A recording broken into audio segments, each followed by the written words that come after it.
Halo, assalamualaikum warahmatullahi wabarakatuh. Kembali lagi di Bercerita Besok Bulan. Pada video kali ini saya akan memberikan rahasia yang sebenarnya bukan rahasia pribadi tapi rahasia umum, dan mungkin juga ada beberapa kawan-kawan yang masih belum tahu terkait satu fitur yang sangat membantu kawan-kawan mengakses informasi terkait beasiswa unggulan. Jadi kawan-kawan mungkin banyak yang bertanya kepada para penerima beasiswa unggulan. Ketika bertanya kepada penerima beasiswa unggulan yang A, maka jawabannya adalah A. Tapi bertanya kepada penerima beasiswa unggulan yang satunya, itu jawabannya mungkin A plus atau amin. Jadi kawan-kawan mungkin masih bingung karena perbedaan jawaban daripada penerima beasiswa unggulan, karena mungkin dari segi tahun, dari segi persyaratan, dari segi buku panduan. Misalkan saya di tahun 2020, kawan-kawan menanyakan terkait UKBI, maka saya tidak bisa menjawab karena di tahun 2020 masih belum ada UKBI. Kemudian kawan-kawan bertanya kepada angkatan penerima beasiswa unggulan 2021 dan 2022 terkait salah satu persyaratan, misalkan padahal di buku panduan mereka atau di persyaratan mereka itu berbeda di tiap tahunnya, sehingga mungkin kawan-kawan menemukan jawaban yang berbeda juga dari dua orang itu meskipun sama-sama sebagai penerima beasiswa unggulan, karena yang dijawab oleh para penerima beasiswa unggulan itu berdasarkan buku panduan, berdasarkan pengalaman mereka dalam mendaftar beasiswa unggulan yang pernah mereka lalui sebelumnya dan akhirnya sukses menjadi penerima beasiswa unggulan. Nah, pada video kali ini biar kawan-kawan lebih pasti terkait akses informasi yang kawan-kawan dapatkan, karena kan mungkin kawan-kawan baca juga di TikTok ada yang jawabnya seperti ini, ada yang jawabnya seperti itu. Misalkan seperti surat keterangan aktif kuliah itu apakah hanya untuk mahasiswa ongoing atau juga untuk mahasiswa baru. Nah, untuk menjawab pertanyaan-pertanyaan ini dan juga untuk lebih memastikan kawan-kawan dan membuat kawan-kawan menjadi tentram dan damai terhadap satu jawaban, kawan-kawan nanti bisa kunjungi websitenya beasiswaunggulan.kemdikbud.go.id. Jadi nanti kawan-kawan scroll saja ke bawah di websitenya, bagian kedua slide setelah dashboard utama itu nanti ada pertanyaan seputar beasiswa unggulan. Kawan-kawan bisa akses di sana informasi-informasi serta jawaban dari segala pertanyaan yang kawan-kawan mungkin tanyakan, sehingga kawan-kawan tidak perlu bingung lagi. Jadi misalkan seperti ini, apa saja jenis beasiswa unggulan. Kalau kawan-kawan bertanya seperti itu, silahkan diklik saja. Nanti akan dijelaskan bahwa beasiswa unggulan itu terdiri atas beasiswa masyarakat berprestasi, beasiswa pegawai Kemdikbudristek, beasiswa unggulan penyandang disabilitas, dan beasiswa penghargaan. Beasiswa penghargaan ini itu sesuai dengan arahan Bapak Presiden Republik Indonesia pada tahun 2022 yang lalu.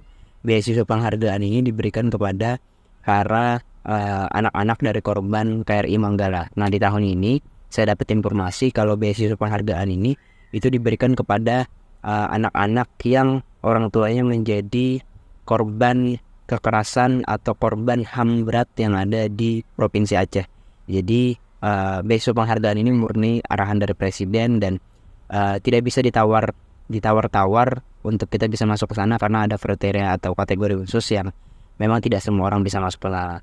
Kemudian kalau kawan-kawan bertanya misalkan terkait penyandang disabilitas, di sini sudah ada jawabannya.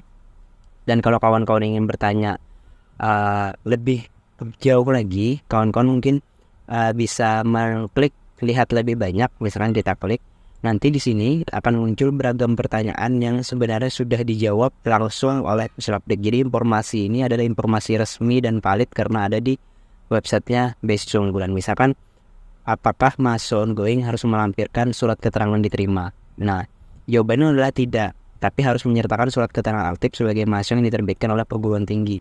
Jadi jangan ada lagi kawan-kawan yang saat ini semester 3 atau mahasiswa ongoing itu mempertanyakan hal ini, karena hal ini sudah dijelaskan dan statementnya sudah clear bahwa jawabannya tidak beserta penjelasannya, karena tidak perlu surat keterangan diterima tapi perlu melampirkan surat keterangan aktif kuliah. Misalkan pertanyaan lain, misalkan seperti surat rekomendasi untuk pegawai Kemdikbud, kategori pegawai Kemdikbud diberikan oleh siapa, juga sudah dijawab di sini. Surat rekomendasi untuk pegawai Kemdikbud itu diberikan oleh pejabat unit utama atau setingkat eselon 2. Jadi tidak perlu lagi nanti bertanya terkait hal ini. Kemudian banyak juga yang bertanya apakah format penulisan esai, proposal rencana studi, dan proposal disertasi harus diikuti. Jawabannya silahkan ikuti petunjuk penulisan esai, proposal rencana studi, dan proposal disertasi yang ada dalam buku panduan pendaftaran. Kalau memang tidak ada di buku panduan pendaftaran, berarti itu diberikan kebebasan kepada kawan-kawan untuk menulis itu. Tapi setahu saya untuk aturan-aturan atau informasi-informasi secara ringkas terkait proposal rencana studi maupun proposal disertasi itu informasinya ada di buku panduan, meskipun secara teknis itu mungkin belum diatur secara detail seperti itu.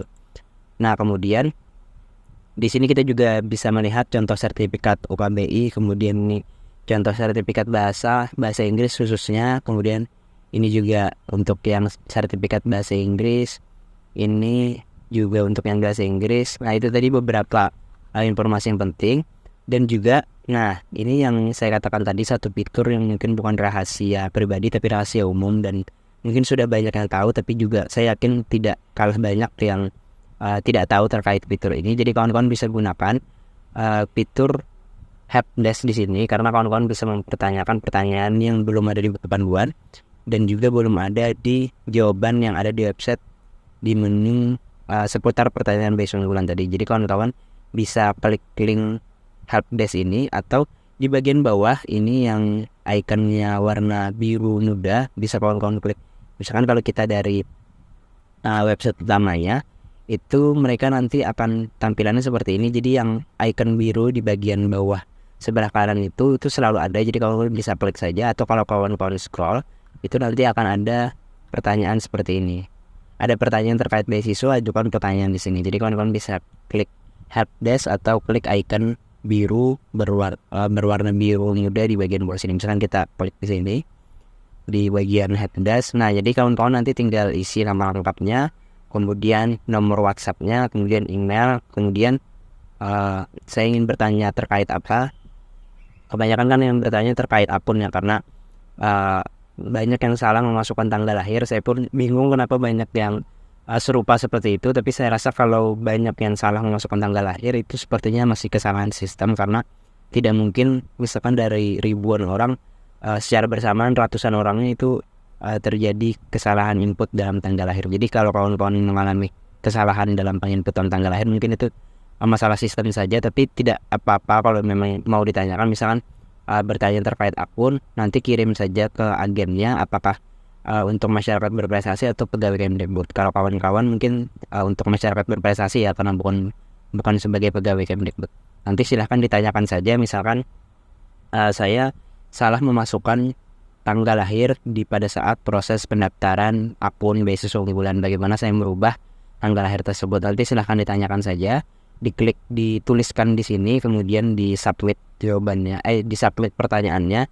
Nanti akan ada live chat juga di helpdesk beasiswa unggulan, dan juga kalau tidak ada live chat, mungkin nanti transkrip jawaban dari pertanyaan kawan-kawan itu akan dikirim melalui email biasa. Jadi itulah tadi fitur yang mungkin berguna bagi kawan-kawan yang masih bingung gampang terhadap satu pertanyaan yang sebenarnya sudah dijawab tapi jawabannya berbeda-beda. Jadi kalau kawan-kawan mau memastikan, silakan gunakan fitur helpdesk ini. Dan juga untuk pertanyaan-pertanyaan yang mungkin masih belum ada di buku panduan jawabannya, dan juga jawabannya belum ada di websitenya beasiswa unggulan, kawan-kawan bisa gunakan fitur helpdesk ini untuk bertanya langsung kepada Puslapdi Kemdikbud. Jadi itulah tadi video terkait helpdesk beasiswa unggulan. Tetap semangat mendaftar beasiswa unggulan. Sampai jumpa.